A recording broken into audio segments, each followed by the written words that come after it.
Parkinson, c'est la maladie qui connaît la croissance la plus rapide au monde. Comment vit-on avec Parkinson? Quel traitement? Quels espoirs? Eh bien, on voit ça tout de suite avec mes invités.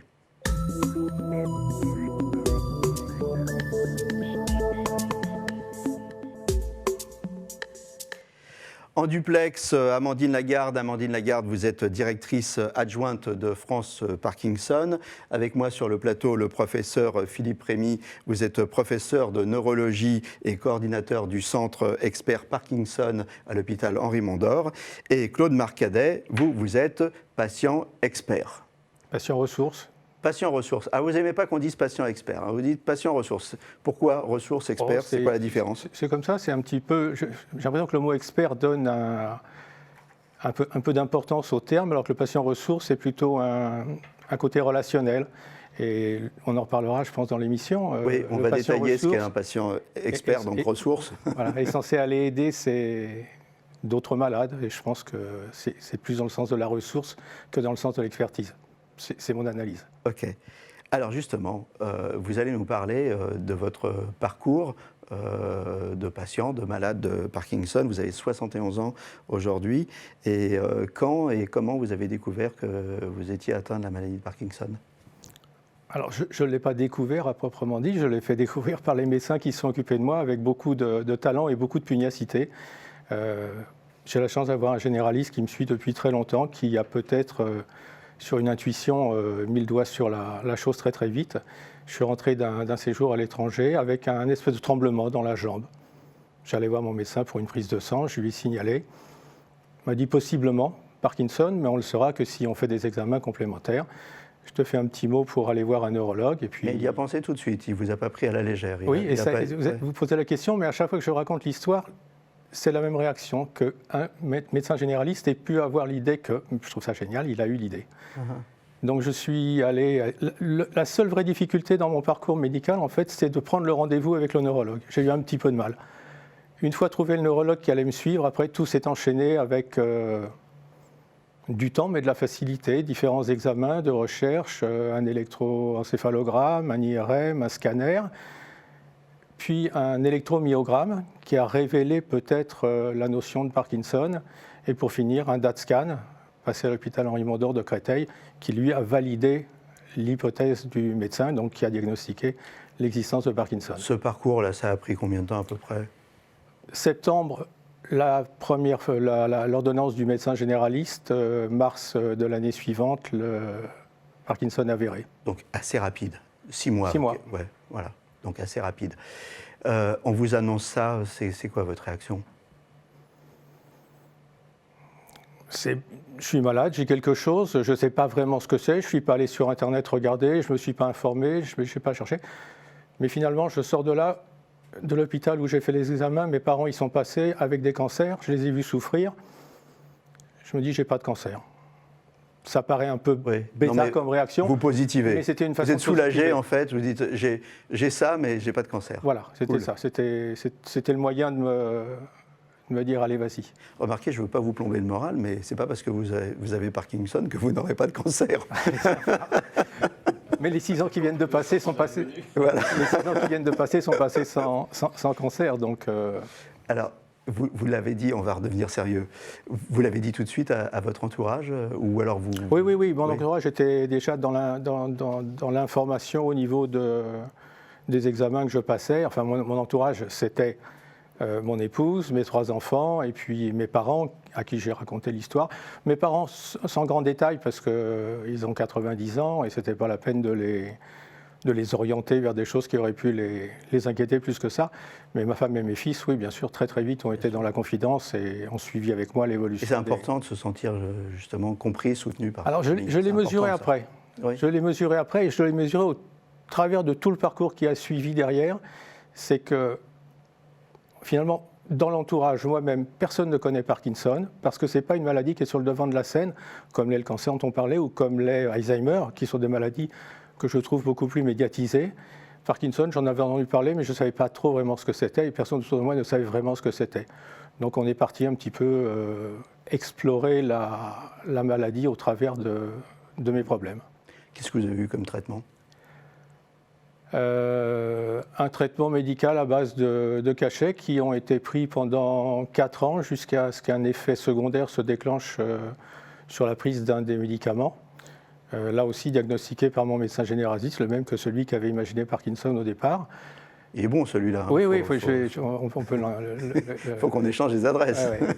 Et au sortir du rendez-vous, un petit examen cardio pour vérifier que la rétention d'eau que je faisais n'était pas liée à un problème cardiaque, mais était peut-être issue des médicaments, confirmé par le cardiologue. Il m'a dit, écoute, tu prends contact avec ton neurologue, tu fais changer ton traitement, ça va se passer très très bien comme ça. Rendez-vous pris avec le neurologue, changement de traitement, et en l'espace de 3 mois, les jambes sont devenues normales, la rétention d'eau avait disparu, et je suis passé au traitement suivant que je prends aujourd'hui sans autre problème. Et aujourd'hui, ça va bien? Là, tel qu'on est à l'instant, je ne suis pas bien parce que c'est la position la plus difficile pour moi. La position assise, statique, est la position la plus compliquée pour moi au quotidien. Donc je bouge beaucoup, je me déplace beaucoup, j'essaie d'activer mes bras, mes jambes. Ça vous aide de bouger, c'est ça? Oui, il faut que je bouge, parce que dès que je suis assis, ma jambe se contracte, j'ai des tremblements. Si je croise les bras, ma main se peut abattre. Donc les tremblements existent dans les positions statiques. D'accord. Et puis dans les positions d'attente, telles que faire la queue à une caisse ou à une entrée de cinéma, comme à l'époque on allait au cinéma. Mais sinon, non, c'est pas. Vous conduisez encore aujourd'hui ou c'est gênant pour conduire? Je conduis le moins possible. C'est-à-dire quand je suis obligé d'être chauffeur de moi-même, je me conduis. Si je peux avoir un chauffeur, si je peux me déplacer, si on peut me conduire, je choisis d'être le passager sans aucun problème parce que la conduite est difficile. Toujours pour la même raison, ma cuisse me fait mal et au bout de 10 minutes, sur le pied sur l'accélérateur, je ne suis plus opérationnel. Levez le pied. Alors, professeur Philippe Rémy, donc, je rappelle que vous êtes neurologue et coordinateur du centre expert Parkinson à Henri Mondor. La maladie de Parkinson, qu'est-ce que c'est? On a entendu le vécu, mais maintenant, qu'est-ce que c'est techniquement? Alors, au centre de cette maladie, c'est la mort accélérée, anormalement rapide, de neurones qui s'appellent les neurones dopaminergiques. Et qu'est-ce qu'ils font les neurones dopaminergiques? Ils fabriquent la dopamine. La dopamine, c'est un peu l'huile du moteur. C'est ce qui rend le mouvement souple, efficace, rapide, simple. Et cette dopamine qui manque, eh bien, ça va gripper ce moteur et les symptômes vont apparaître. Et en fait, ce processus est celui qui est constant. Il y a d'autres mécanismes biologiques qui sont associés à ça, mais c'est celui qui est vraiment au cœur de la maladie. C'est celui qu'on corrige avec les médicaments. Après, comment la maladie se manifeste? En fait, ça va varier d'un individu à un autre. En fait, 60% des malades tremblent, et quand ils tremblent, c'est souvent le tremblement qui est révélateur, un peu comme dans la situation qu'on vient d'entendre. C'est-à-dire que le tremblement attire l'attention, ça peut être de la famille, ça peut être du médecin traitant, et il va dire « il faut un neurologue ». Mais quand ça n'est pas le tremblement, alors parfois le parcours est encore plus compliqué parce que c'est souvent des douleurs. Et les douleurs, eh bien, ce n'est pas les neurologues auxquels on pense en premier, c'est souvent un parcours rhumatologique, des radios. Alors, douleurs à type de courbature, contracture, crampes, raideur un peu désagréable. Et donc, souvent, c'est souvent l'épaule, donc c'est souvent radio, infiltration, incertitude. Donc, ça, c'est un mode de révélation. Ça peut être aussi un tableau plutôt dépressif, c'est-à-dire quelqu'un qui se ralentit, qui est moins dynamique, qui est moins motivé, qu'on a l'impression un peu de pousser tout le temps. Et peut-être qu'il manifeste une tristesse qui est parfois pas une vraie profonde tristesse, mais une tristesse apparente, et qui est aussi un mode de révélation assez classique de la maladie, et qui prend souvent un peu de temps parce que on va donner un antidépresseur, puis en fait on s'aperçoit que ça ne change pas tellement, et au bout d'un moment on va dire peut-être qu'il y a autre chose sous-jacent et on va aller voir un neurologue. Donc il y a parfois des parcours longs comme ça. Est-ce que c'est ce fameux stop and go là, dans Parkinson, des gens qui d'un coup veulent faire quelque chose et puis ils se sentent... Non, alors ça, alors, dans stop and go, il y a deux choses. Si c'est la marche, c'est la difficulté parfois que certains malades ont d'avancer et ils se retrouvent bloqués, en particulier lorsqu'il y a un obstacle, un passage de porte, une chaise sur leur chemin, ainsi de suite. Mais ça, c'est beaucoup plus tard dans la maladie. C'est en général pas présent au début. Vraiment, au début, c'est le tremblement, la raideur, les douleurs de l'épaule, un peu de lenteur, des choses comme ça. En tout cas, ce que je retiens, c'est que le tremblement n'est pas systématiquement associé à Parkinson et que Parkinson, ça peut se révéler par d'autres symptômes. Quand les premiers symptômes apparaissent, c'est le début de la maladie ou la maladie elle est déjà présente depuis un certain temps? Alors la maladie est là depuis souvent très longtemps. On ne sait pas très bien combien de temps, mais c'est souvent des années, à tel point que maintenant on a identifié des espèces de symptômes préalables qui surviennent des années auparavant. Et il y en a plusieurs. Il y a la constipation qui n'est pas très spécifique, mais qui est un signe classique. Il y a la perte de l'odorat. On parle beaucoup de la perte de l'odorat à cause de l'infection Covid, mais en réalité, chez les Parkinsoniens, cette perte d'odorat, elle existe souvent des années auparavant. Et puis, il y a aussi un symptôme un peu inhabituel qui sont ce que nous on appelle les troubles du comportement sommeil paradoxal. C'est en fait le fait de la nuit de faire des rêves extrêmement intenses où on s'agite, on donne des coups, on tombe de son lit et tout. On réveille le conjoint, parfois le malade ne s'en souvient pas. Et ces troubles du sommeil et du comportement nocturne sont des choses qui peuvent aussi précéder la maladie de 5, 6, 7, 10 ans avant l'apparition du vrai diagnostic de maladie de Parkinson. Donc c'est une maladie longue. Avec le recul, vous avez eu certains de ces symptômes, vous ? Des difficultés la nuit par des douleurs, mais pas de réveil et pas de bousculade avec le partenaire. Mais votre femme s'est pas plainte. Non. Mais des douleurs effectivement assez violentes dans les jambes, entre autres. Mais tout ça indique qu'en fait, la mort de neurones commence des années avant que les signes de la maladie apparaissent. Mais parce que les signes de la maladie apparaissent quand on a perdu à peu près la moitié de ces neurones dopaminergiques. Donc il y a la première moitié s'étale sur de nombreuses années. Donc la première moitié, en fait, on la perce et c'est totalement silencieux. Ou c'est vraiment des tout petits symptômes. Alors voilà, en dehors des symptômes dont j'ai parlé. Puis aussi le fait que très souvent, quand on voit les malades pour la première fois et qu'on dit à la famille, écoutez, vous n'avez rien remarqué d'inhabituel, est-ce que le malade était lent ? Souvent on nous dit, ah oui, c'est vrai, ça fait 2-3 ans, on l'attend tout le temps, docteur, on part faire les courses, on est déjà dans la voiture est allumée, il est en train de fermer, de faire ses lacets, de machin. Donc ce fait d'attendre tout le temps, c'est des petites choses qu'on n'a pas forcément perçues parce qu'elles sont insidieuses, mais qui sont déjà les signes de la maladie en fait. On vous attendait, Claude ? J'étais souvent en avance. Et il est trembleur, c'est plus rapide le diagnostic. Il est imprévisible surtout, il ne nous donne pas les réponses qu'on attend.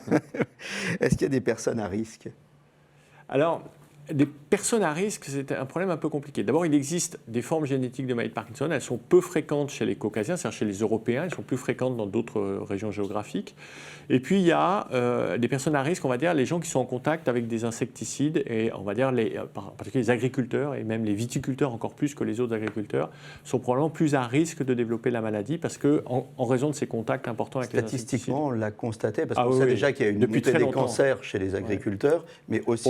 Pour des raisons probablement similaires, même si ce n'est pas les mêmes régions touchées. Mais oui, ça date des années 50 aux États-Unis, les premières études montrant que les agriculteurs sont particulièrement fréquemment malades avec la maladie de Parkinson. Et en France, la maladie de Parkinson chez les agriculteurs est maladie professionnelle si vous avez 10 ans d'activité agricole derrière vous. Donc c'est une vraie réalité, même si ça n'est pas la cause. On a un risque élevé, mais tous les agriculteurs ne sont pas parkinsoniens ou ne seront pas parkinsoniens. C'est un facteur de risque, c'est un facteur quoi ? On pourrait dire c'est un facteur aggravant, c'est un facteur de risque. C'est un facteur de risque. Facteur Est-ce qu'il y a des facteurs aggravants alors ? Facteurs aggravants, on les connaît pas vraiment et on peut imaginer que les toxiques dont on parlait y contribuent, mais en fait on ne connaît pas de facteurs vraiment aggravants. Peut-être que la sédentarité, le fait d'être plus déprimé, d'être moins actif sont des facteurs potentiellement aggravants ou favorisant une maladie qui évolue plus vite, on va dire. On va parler des traitements. Alors, quels sont les principaux traitements ? D'abord, on peut peut-être dire en préambule qu'on ne soigne pas Parkinson, c'est les symptômes qu'on va soigner, c'est ça ? Voilà, on ne guérit pas la maladie. En fait, ce qu'on sait faire, c'est remplacer la dopamine qui manque. Donc en gros, en fait, on a deux phases. On a la phase initiale où on a des médicaments qui sont essentiellement des comprimés, qui vont remplacer cette dopamine. Alors on a deux grandes catégories de médicaments, soit des précurseurs de la dopamine, soit des analogues de la dopamine. Et puis, au bout d'un certain nombre d'années, quand la maladie est plus difficile à soigner avec les médicaments, on est contraint d'utiliser des traitements que nous on appelle de deuxième ligne, qui sont des traitements un peu plus lourds. Là, il y a de la chirurgie, il y a des pompes qui distribuent des médicaments par voie ou sous-cutanée ou par voie directement dans le tube digestif. Donc c'est un traitement un petit peu plus compliqué à manipuler chez des malades plus évolués. Donc voilà, c'est un peu la situation actuelle. Qu'est-ce qui fait que la maladie va évoluer plus ou moins vite ? Est-ce qu'on sait la ralentir ? Parce que finalement, vous, ce que vous demandez, Claude, c'est du confort de vie. Donc si on vous disait demain, bon, on ne vous soigne pas, mais on vous stabilise comme vous êtes, ça vous irait ?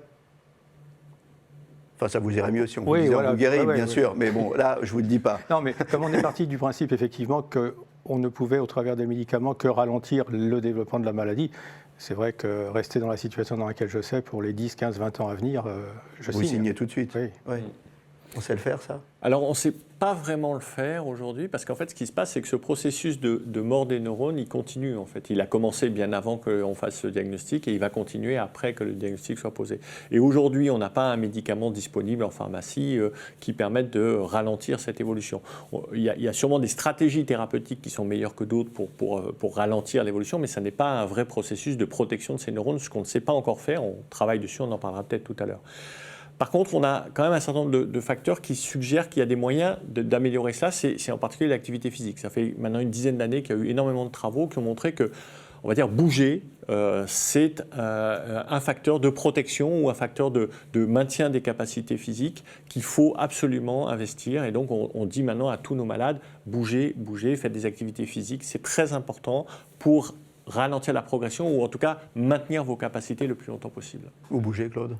Je bouge et pour appuyer ce que dit le professeur Rémy, la neurologue qui me suit m'a rédigé une ordonnance à destination d'un kiné. D'habitude, une ordonnance, c'est faire 3 séances de rééducation, c'est tout. Là, mon ordonnance, elle fait 1 page et demie avec le descriptif de tous les exercices que je dois faire. Et je vais chez la kiné 2 fois par semaine faire cette gymnastique. Ça m'a apporté beaucoup de bien. Elle me fait travailler 2 choses. En même temps qu'elle me fait travailler le physique, elle me fait travailler la mémoire. C'est-à-dire qu'un grand nombre d'exercices sont faits sur l'équilibre avec des ordres d'action qui me sont donnés. Elle me montre un parcours à faire et je dois le répéter derrière elle. Mais il faut que je le mémorise en même temps que je le réalise. Ça m'amène à me concentrer beaucoup. Et il était une époque où je butais les pieds quand je marchais, je tombais dans les escaliers. J'ai perdu cette chose-là. Donc j'ai gagné en tranquillité d'esprit, en sérénité. Depuis que je fais cette gymnastique, je me porte beaucoup mieux. Quand la maladie évolue vraiment, ça va jusqu'où? Perte de mobilité, perte d'équilibre? Alors en fait, il y a toute une période où les choses vont bien avec les médicaments, puis il y a une période que nous, on va appeler les fluctuations. Les fluctuations, c'est quoi? C'est en fait le fait que le médicament a un bénéfice sur les symptômes, mais que ce bénéfice va durer un temps relativement court. Au lieu de durer toute la journée, il va durer quelques heures et qu'il va y avoir des changements de phase. Donc il y a un moment où le médicament n'est pas encore actif, où les symptômes de la maladie sont présents et ils sont souvent plus marqués qu'ils n'étaient au tout début de la maladie. Puis ensuite, le médicament améliore les symptômes. Souvent, parfois, il peut y avoir un peu trop d'amélioration et à ce moment-là, les gens ont trop de mouvements. C'est ce que nous, les neurologues, on appelle les dyskinésies. Les gens sont agités, en fait. Puis ensuite, ils vont redescendre, ils vont repasser par une phase presque normale, puis de nouveau se rebloquer, ainsi de suite. Donc, ces fluctuations motrices, eh bien, elles vont hacher la journée et le cycle de ces fluctuations va diminuer avec le temps. C'est-à-dire qu'au début, ça s'installe sur 6 heures, puis sur 5, puis 4, puis 3. Et c'est ces variations d'état qui sont compliquées à prendre en charge.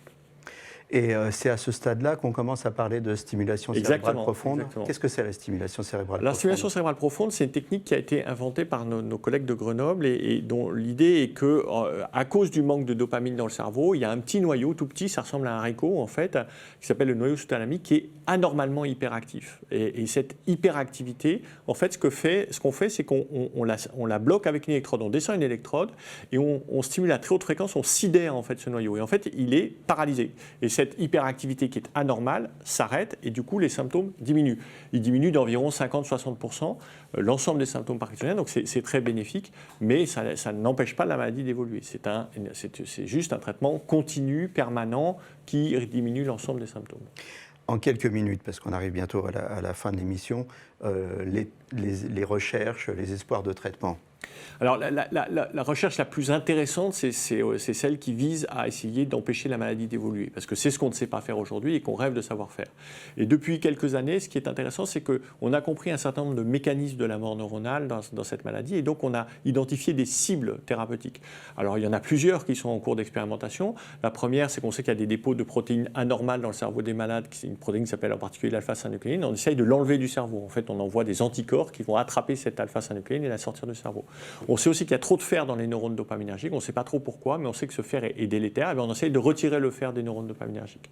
Donc, on sait aussi qu'il y a des processus inflammatoires. Donc, on agit. Donc, l'idée, c'est de trouver des médicaments qui seront peut-être ou un médicament ou une combinaison de médicaments qui, utilisés très tôt dans la maladie, vont ralentir cette évolution et prolonger la période où les malades sont le mieux. Donc, aujourd'hui, c'est la piste. Amandine Lagarde, directrice adjointe de France Parkinson. Ça existe depuis 1988, France Parkinson.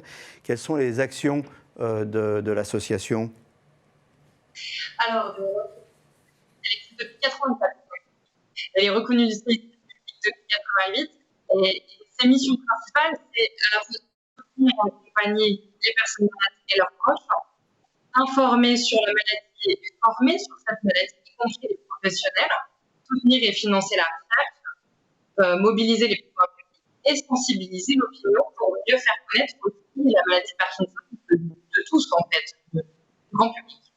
Alors, moi, je ne sais pas si en régie la liaison est bonne, mais ici sur le plateau, on vous entend d'une manière très très hachée.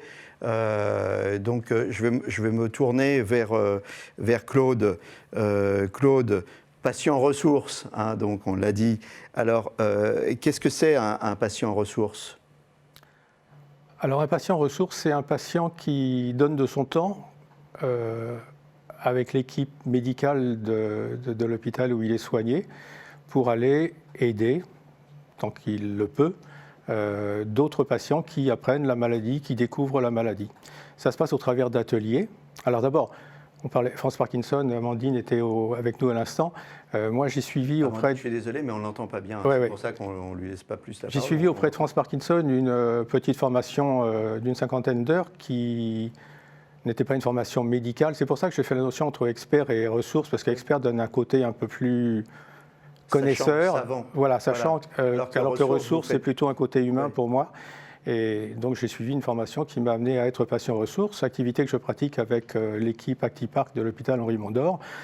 Quand j'ai appris la maladie, j'ai été suivi assez rapidement par une équipe médicale, une psy et une infirmière référente qui m'ont beaucoup donné, et qui m'ont donné surtout l'impression qu'elle voulait s'approprier ma maladie. Tout ce que j'ai vécu au travers des relations que j'ai eues avec l'hôpital Henri Mondor quand j'ai fait les premiers rendez-vous, c'était de m'aider. Après, j'ai vécu les ateliers. Les ateliers, c'est des rencontres qu'on fait entre malades et avec les animateurs de l'équipe ActiPark, où on apprend des choses par rapport au parcours social, par rapport aux médicaments, par rapport à la nourriture, par rapport au physique, etc. Puis quand j'ai fait une dizaine d'ateliers comme ça, on m'a proposé de suivre la formation auprès de France Parkinson pour devenir à mon tour patient ressources et venir animer avec l'équipe des ateliers. Ce que nous ne pouvons plus faire aujourd'hui en présentiel pour cause de Covid, mais qu'on fait en distanciel, un lundi après-midi sur deux, depuis le début du mois de septembre, nous animons avec l'équipe médicale des ateliers et nous recevons en moyenne 6 participants qui sont des gens qui découvrent la maladie et qui ont besoin d'informations sur la maladie. Amandine, je vais refaire un petit essai avec vous, on va voir si on vous entend mieux. Vous aidez aussi les aidants. Absolument. Vous m'entendez mieux, j'espère ? C'est pas terrible. Allez-y. Oui, on aide les aidants parce que c'est une maladie qui a beaucoup de symptômes, qui est difficile à comprendre. Et c'est vraiment une maladie qui se fait dans la sphère du couple, mais plus globalement dans la sphère familiale. Nous, en tant qu'association de patients et de proches de patients, on propose à la fois un programme pour former les aidants, les aider à mieux comprendre la maladie de Parkinson et du coup à mieux accompagner leurs proches. Et on a également un programme pour leur permettre de vivre au mieux cette situation et ce rôle d'aidant au quotidien. Ah ben voilà, sur la fin, on l'entendait très très bien, Amandine. L'aide pendant la maladie, elle est importante aussi. L'écoute psychologique, c'est important. Oui, absolument, parce que très souvent, au moment du diagnostic, c'est un coup de massue, hein, c'est ce que les patients disent. Il y a on ne connaît pas bien la maladie de Parkinson tant qu'on ne la vit pas vraiment. Donc, nous, notre rôle, c'est vraiment déjà d'apporter une information aux personnes qui sont touchées par cette maladie, une information claire, fiable, qui passe par différents supports, notre site internet, nos supports papier, notre plateforme d'e-learning, etc. Et puis, c'est d'essayer de les orienter au mieux vers les professionnels qui vont pouvoir les aider, les accompagner tout au long de leur parcours de soins. C'est les orienter aussi vers les programmes d'éducation thérapeutique pour la maladie de Parkinson, puisque Claude l'a bien expliqué. L'objectif, c'est de bien comprendre sa maladie, de pouvoir en parler, de pouvoir échanger et de pouvoir finalement être acteur aussi de sa prise en charge. Et c'est aussi l'éducation thérapeutique, le moyen de trouver les solutions qui vont pouvoir être mises en œuvre au quotidien, y compris la pratique justement de l'activité physique, puisque bouger, ça fait partie des choses absolument à faire, au même titre que prendre ses médicaments dans la maladie de Parkinson. Merci Amandine. Claude, Il nous reste 1 minute à passer ensemble. Qu'est-ce qu'on leur dit aux gens qui rentrent dans la maladie? Informez-vous auprès des soignants qui sont vos soignants. Informez-vous auprès de France Parkinson. Tout le monde autour de vous sera plein de bonne volonté. Moi, j'ai découvert vraiment de la relation humaine comme on n'en imagine pas au travers de tous les gens que j'ai rencontrés depuis 5 ans, 6 ans. Et même aujourd'hui, on est 4 patients ressources auprès de l'hôpital Henri Mondor. On n'est pas une semaine sans dialoguer entre nous.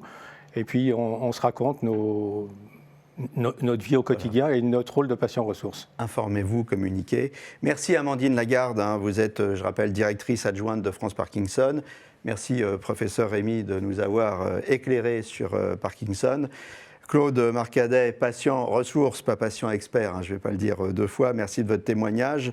Je suis sûr que votre expérience, en tout cas, sera utile aux malades et que votre morale, votre pêche va en inspirer beaucoup. Un message important avant de se quitter, si vous rentrez dans la maladie, surtout n'hésitez pas à vous rapprocher de France Parkinson, n'hésitez pas de rentrer en contact avec les gens comme Claude, c'est essentiel.